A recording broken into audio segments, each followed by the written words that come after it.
I'm 18. I'm a senior. I was a soccer captain on my senior year. I currently have a 3.5 GPA.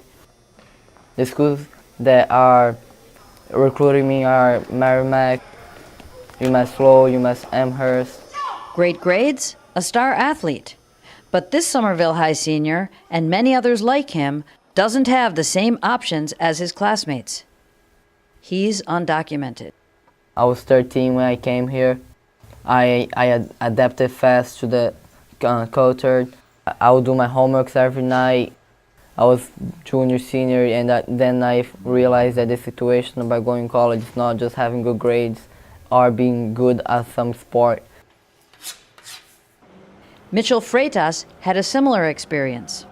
In my senior year, I kind of hit a little bit of a desperation point where I didn't know what to do, you know. I had to apply to colleges, but I didn't know what colleges would take me because I was undocumented. There were no scholarships, little scholarships available to me, so I was kind of in a tough situation. The feeling of seeing all my peers around me, you know, filling out their FAFSAs and just applying and getting the driver's license and getting all these amazing jobs, it was horrible. I remember that at times I would get home and I would break down. I would break down into tears, honestly, because I had worked my whole life, you know, studied hard, worked hard to achieve something once graduation came around, and it was kind of like all the doors of the world were sort of shut to me, you know. Every year, 65,000 undocumented youth graduate from high schools across the country. In Somerville, the number might be a dozen, but it might be much higher. Students are not obligated to disclose their status.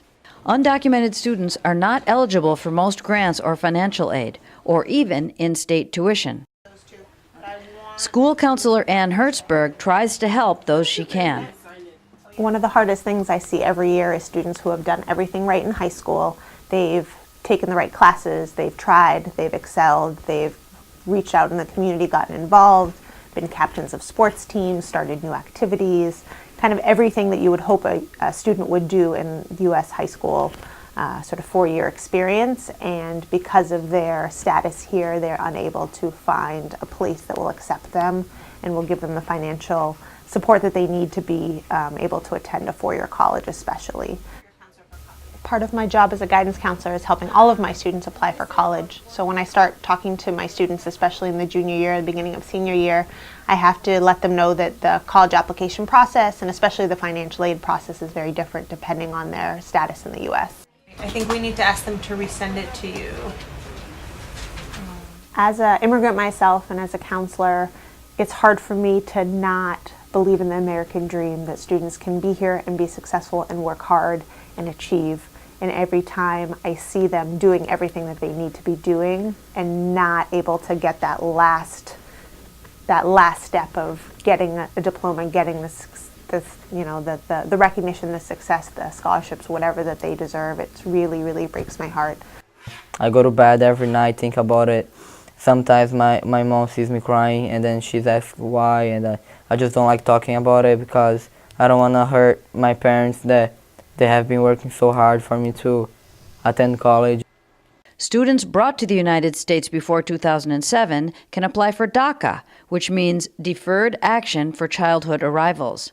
DACA recipients get a work permit and access to some financial aid. Somerville has a large number of students that do qualify for DACA, the Deferred Action for Childhood Arrivals. The students did have to be in the country prior to June 15th, 2007. So for the students that I work with, the vast majority actually came after that date. But in the city of Somerville and in Somerville High School, we had many students that qualified. I probably had about 10 students that qualified. But many did not. I arrived in the United States in January 27, 2009. So I was 2 years late. Students like the soccer player are in limbo. If it passes, the DREAM Act would provide some relief. Congressman Michael Capuano backs the bill. That I am a supporter of the DREAM Act, but I am a supporter of the DREAM Act pending passage of comprehensive immigration reform. If and when we can ever get to a decent comprehensive immigration reform, I'm hoping that the DREAM Act will then no longer be necessary. I look at it as a temporary necessity, as a bridge to where we really want to be. Next, we take a look at the issue of unaccompanied minors arriving on the U.S.-Mexican border. Some of them end up here in Somerville. On July 30th, Margaret Tague attended a meeting in Chelsea with representatives of some of the city's agencies who work with the child migrants. More than 100 people, many from school systems and agencies, gathered to discuss how to best support the migrant children coming into the greater Boston area.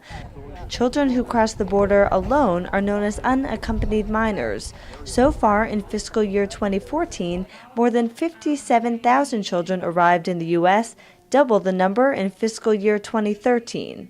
Hi, my name is Emily Lowenberg. I'm just wondering what happens to the kids who come over and they have family here, but the family is undocumented. Most children are hosted by a sponsor family, who is often related to the child. Everyone should know that as long as the family who wants to be the sponsor, who's trying to reunite with the child, has no criminal history, should be fine.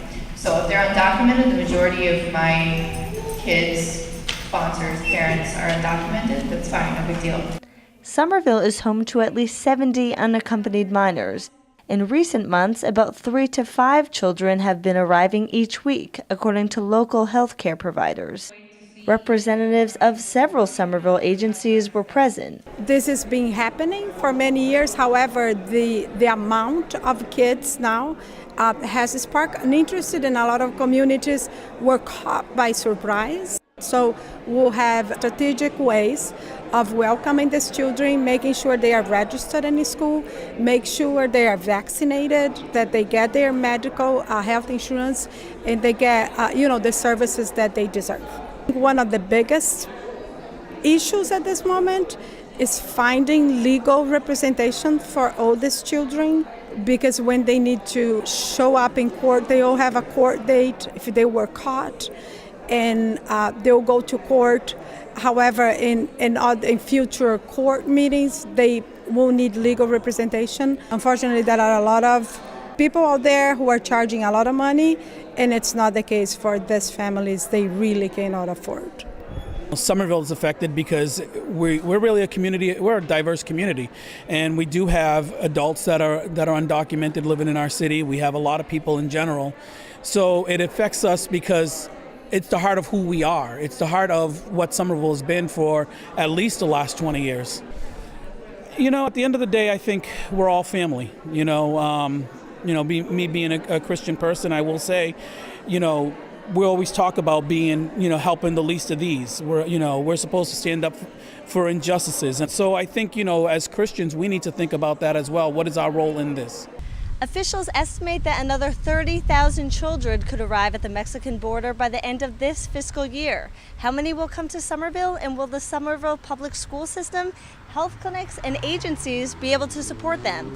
Reporting for Somerville Neighborhood News, I'm Margaret Tague. The following week, on August 7th, hundreds of supporters of immigrants, and especially of undocumented, unaccompanied minors, went to a rally in downtown Boston.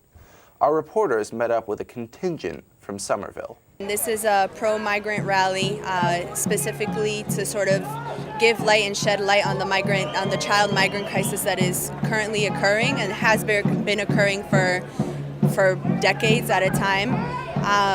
I specifically migrated to the United States when I was 6 years old from Colombia, and at that point in time, my country was a country that was completely torn up, and it was a war zone. So I myself sympathize with what's going on with migrant children right now, and as a person who existed as an undocumented human being in this country, this is obviously something that is very near and dear to my heart.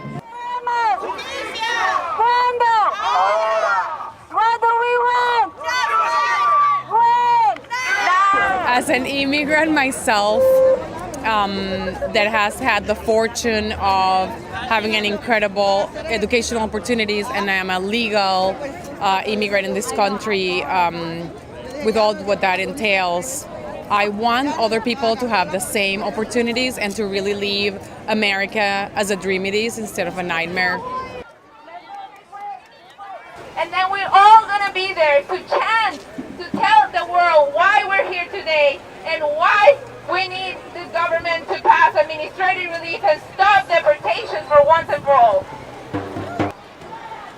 quero estar solidária a essas crianças e também a nós, todos nós que estamos aqui, todos nós outros que somos imigrantes e não estamos documentados aqui neste país. E nós precisamos de um documento.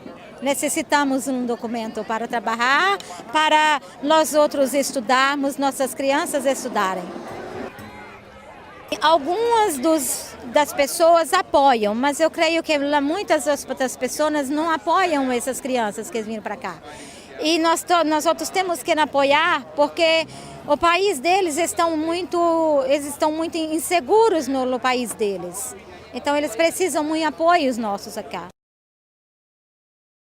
Now we have an interview with two of the many people in Somerville trying to help the undocumented and unaccompanied minors who arrived in Somerville in recent months. Last summer, there was a lot of noise in the media about kids crossing the Mexican border, but since then, attention has mostly turned elsewhere. But the attention of Somerville's teachers and care providers has stayed focused on the city's newest residents. Alex, Ann, thanks a lot for joining me here today at SCAT TV. I wanted to invite you down because over the summer we heard a lot about undocumented kids coming across the border. I guess we've always had kids coming here because they've got so many relatives or families that have been broken up that are getting back together. But there was a surge, there was a lot made of that, and I'm sure some kids have ended up here in Somerville, and I thought you could tell us a little bit more about that. Alex, I think you might have some statistics from the state level. Well, at the state level, there's over probably 1,200 that have arrived in the last 8 months. It's slowed down recently because the Mexican government is putting military on the trains going north, and the conditions at the border are very bad. And how many are here in Somerville? And do you know how many people are in the school system? So it's a little hard for us to track exactly because there is some privacy and we don't want to ask families exactly what they've been through. But what we can tell is we have 89 documented cases since last spring of students coming. And of that, about 63 students are at the high school level. Wow. Now we head to the high school. Last spring and summer, the media talked a lot about unaccompanied minors fleeing violence in Central America. Over 70,000 young people are expected to arrive at the U.S.-Mexican border this year. Somerville has always been a destination city for immigrants, but recently, the flow of young people arriving here has increased. Since January, about 60 unaccompanied minors and many more young people who came with their parents have moved to the city. Reporter Yu Xiaoyuan and news director Jane Regan bring us this special report. Allá está muy peligroso todo. O sea, allá las pandillas no lo dejan en paz a uno. La gente se está yendo porque está muy peligroso. Es más seguro que en El Salvador. Uno puede superarse más, tiene la oportunidad de poder superarse. Today is Tuesday, October 28, 2014. Mis padres viven acá, vivo en El Salvador. Vivía y por parte de ellos vine acá a conocerlos. Yo le comenté a mis padres que como iba a cumplir mis 15 años, necesitaba estar con ellos, porque no es lo mismo estar con los padres que con los abuelos. Rewrite your story. Okay? Escribirlo de nuevo. Ahora, paso final. Okay? Limpio. I'll give you another paper. Uno no anda tranquilo por caminando cuando va a estudiar, a comprar o algo, uno anda con temor que le salga a alguien, hacerle algo o algo. Entonces uno anda siempre con el temor y no anda tranquilo, pues por eso decide estar acá mejor. Somerville public schools are home to hundreds of children from other countries. About 870 students, almost 20% of the city's public school students, are English language learners because they recently arrived in the U.S. 60 of them traveled to the U.S. alone or with other youth over the past year, taking great risk and often ending up in jail in southern Texas. Bueno, ahí viene uno en carro, en bus, en tráiler. Es bastante difícil porque ¿cuántos no han quedado muertos en México por X motivo? Y sí, cuesta bastante. Tuve una enfermedad que si más me muero, pulmonía. El doctor me dijo de que había sido por haber estado en las hieleras en Texas. Pues el viaje no es tan fácil porque uno como de mujer, le voy a decir, se arriesga a todo, pero gracias a Dios no me fue lo que pensaba que era malo. Sarah Davila is the Director of English Learner Education. She oversees all the programs for students from immigrant families. Unaccompanied youth is a particular profile of a student who is relocating to the community. For us, it's usually because there are family members already in the community. Oftentimes, those unaccompanied minors are undocumented. It's our responsibility to welcome every student into the district, and our approach is as soon as a student comes to Somerville, they are our students, period, and we don't need to know, and we're not interested in knowing about their residency status. We want them to be successful, and they come with particular needs, and we need to respond to their needs. Box of cans. Box of cans. Box of cake.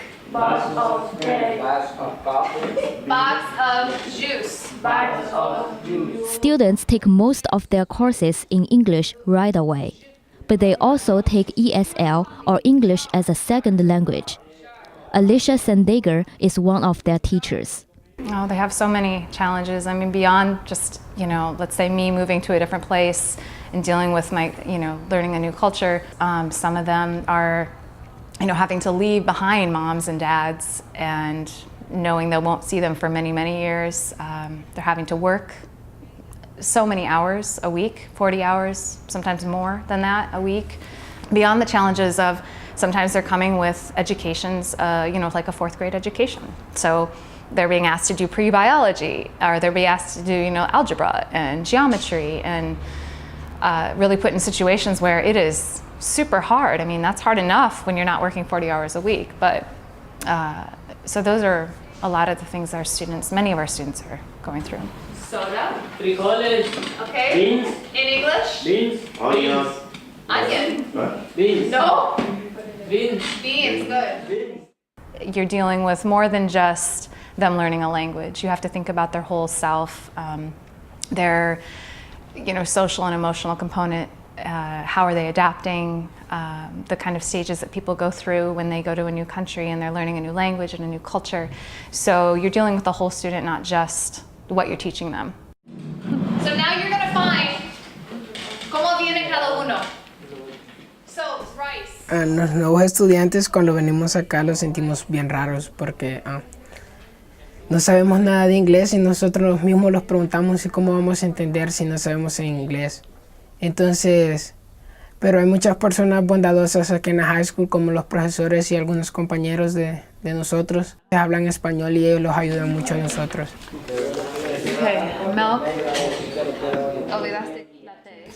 Y yo miraba a todos que, no sé, que me miraban raro y algo, pero no, todos me hicieron una amistad. Los profesores muy amables, está todo bien. Puts the tea, then she puts the can of soup, then she puts the eggs, and todo eso. Okay? Every year, the school system anticipates about 60 new students from other countries. But already this year, 48 students have arrived.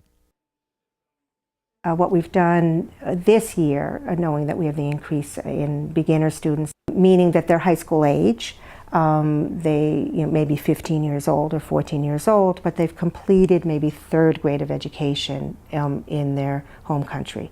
So we've shifted our cluster of courses. Van excelente para mí porque solo llevo A y B.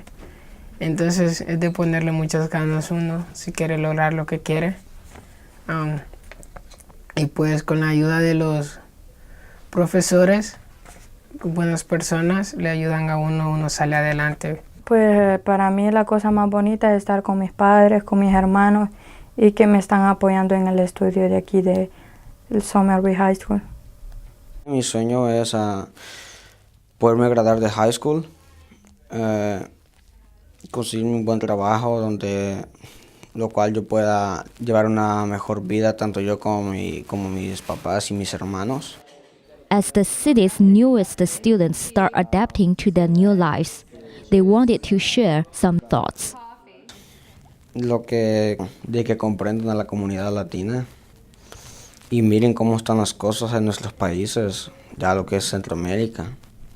Está en una situación muy difícil y pues les pido de que nos comprendan y nos den el apoyo que necesitamos, que nos ayuden, que no haya discriminación para nosotros.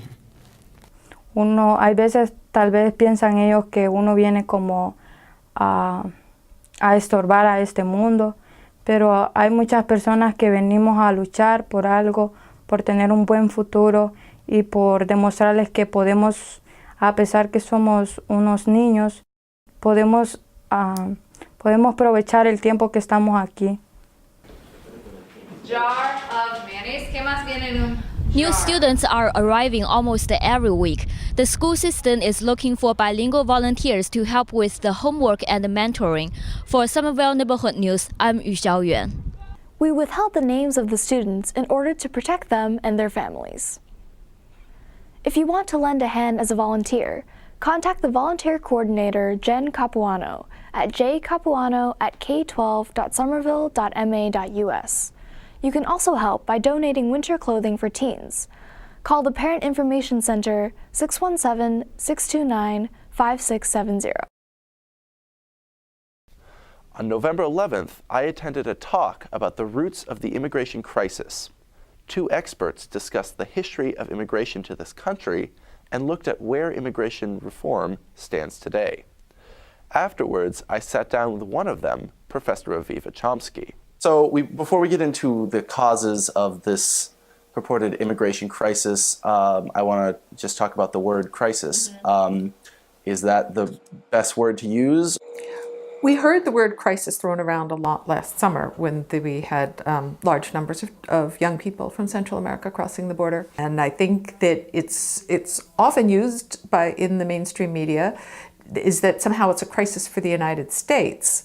Whereas really, it's a crisis.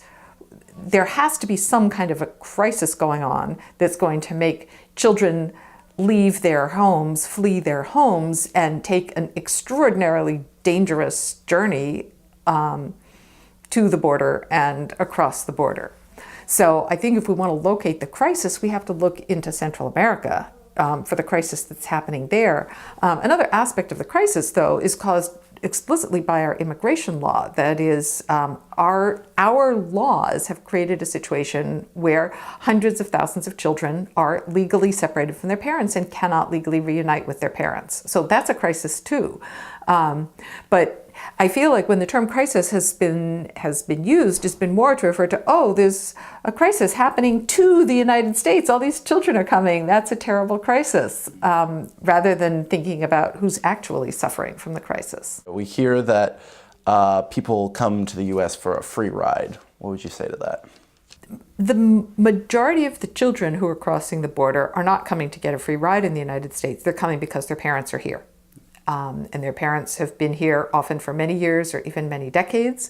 And their parents are here working, and their parents are paying taxes, as everybody who works and spends money pays taxes. Generally, they're not taking American jobs that lots of Americans are fighting over. They're taking the jobs that nobody wants and that only somebody who does not have documents and who doesn't have access to the goods that society has to offer is going to be willing to take. They're jobs that have extremely unpleasant and dangerous working conditions, that are very insecure, that have terrible hours, that nobody who has another option is going to take, so they're left for the people who have no other options. What are the historical and more recent causes to this movement that aren't discussed as publicly? So I don't want to cover all of American history, although I could lecture you for an hour trying to answer that question. But some of the immediate causes of say, the migration of the last 2 or 3 decades are changes in the U.S. labor market and changes in the countries that migrants are coming from, and changes in the relationships between the United States and the countries that they're coming from. So let me just try to go over each of those really quickly. Changes in the U.S. labor market. We've seen a huge expansion of jobs at the lower end of the labor market. So migrants from Central America have always worked in these lower rungs, whether it's been in agriculture, in mining, in railroad building, jobs that are temporary, that are seasonal, that are unregulated, that are extremely dangerous and onerous. The loss of the manufacturing sector and the turning of our economy into a service economy has created a lot of very low-level service jobs that are frequently unregulated. A lot of immigrants work still in sectors like agriculture, but also in newly expanding sectors like home health care, like elder care, like landscaping, like fast food. The second thing is what's been happening in the countries that the migrants are coming from, primarily Mexico and Central America. And what's been happening there has been neoliberal reforms that have severely undermined social safety networks, and especially the ability of subsistence farmers to live on their land. And those have been imposed through free trade agreements like the North American Free Trade Agreement, NAFTA, or the Central America Dominican Republic Free Trade Agreement, CAFTA-DR. So many of the recent migrants are migrants from rural areas who have been turned into refugees by economic policies that make it impossible for them to survive on their land. If you look at Central America in particular, people are coming from 3 countries in Central America. They're not coming from everywhere in Central America. They're coming from El Salvador, Guatemala, and Honduras. They're not coming from Nicaragua, Belize, Panama, and Costa Rica. And there's very clear reasons why migrants are coming from those 3 countries, and they have to do with U.S. interventions in those countries